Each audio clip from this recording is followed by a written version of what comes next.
ગુજરાત હંમેશા આતંકવાદીઓના soft target પર રહ્યું છે. આંતરરાષ્ટ્રીય સરહદ પર આવેલા ગુજરાતને 24 કલાક સતર્ક રહેવું પડે છે.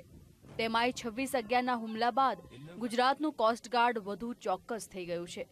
ચોકી પહેરો વધુ સજ્જડ બનાવવા માટે આધુનિક 2 ઇન્ટરસેપ્ટ બોટને પણ તૈનાત કરવામાં આવી છે. અત્યાધુનિક બોટને સલામતીને વધુ કડક બનાવવાના હેતુસર દરિયામાં તૈનાત કરવામાં આવી છે.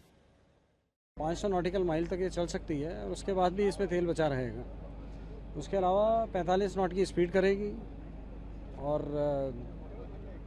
इसमें जेट लगे हैं, वाटर जेट लगे हैं.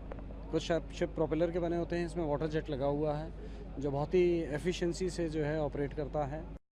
દરિયાઈ સુરક્ષાની જરૂરિયાત મુજબ આ બોટને ડિઝાઇન કરવામાં આવી છે. આ ઉપરાંત ઇન્ટરસેપ્ટ બોટમાં ઘણી વિશેષ વ્યવસ્થા પણ કરવામાં આવી છે, તેમ બોટ તૈયાર કરનારી કંપનીના અધિકારીએ જણાવ્યું હતું.